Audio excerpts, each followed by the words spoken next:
ರಾಷ್ಟ್ರ ಸಂವಿಧಾನಕ್ಕೆ ನೀನೆ ಶಿಲ್ಪಿಯು ದಾರಿದೀಪವು ನೀನೆ ಕಲಿಸಿಕೊಟ್ಟೆ ಸಮಾನತೆಯನು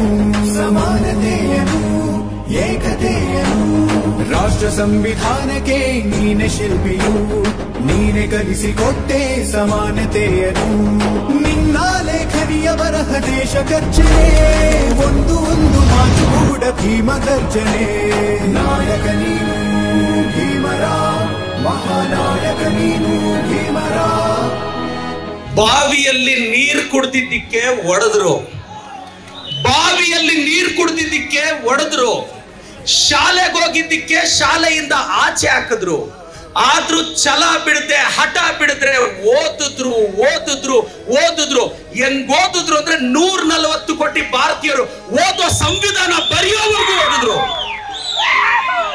ಇದು ಬಾಬಾ ಸಾಹೇಬ್ ಅಂಬೇಡ್ಕರ್ ಅವರ ಈ ದೇಶಕ್ಕೆ ಕೊಟ್ಟ ಕೊಡುಗೆ. ಮೇಲ್ವರ್ಗದವರು ದಲಿತರನ್ನ ಮನೆ ಒಳಕ್ಕೆ ಬಿಟ್ಕೊಳ್ತಾ ಇರ್ಲಿಲ್ಲ, ಆದ್ರೆ ದಲಿತರು ನನ್ನ ಮನಸ್ಸಲ್ಲಿದ್ದಾರೆ, ಅದಕ್ಕೆ ನಿಮ್ ಮನೆಯಲ್ಲಿ ಬಂದು ಕುತ್ಕೊಂಡು ಕಷ್ಟ ಕೇಳ್ತಾ ಇದ್ದೀನಿ. ಬಾಬಾ ಸಾಹೇಬ್ ಅಂಬೇಡ್ಕರ್ಗೆ, ಬಾಬಾ ಸಾಹೇಬ್ ಅಂಬೇಡ್ಕರ್ಗೆ.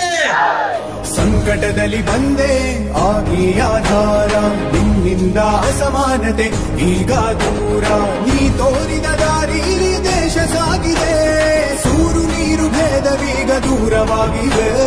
ನಾಯಕ ನೀನು ಭೀಮರ ಮಹಾನಾಯಕ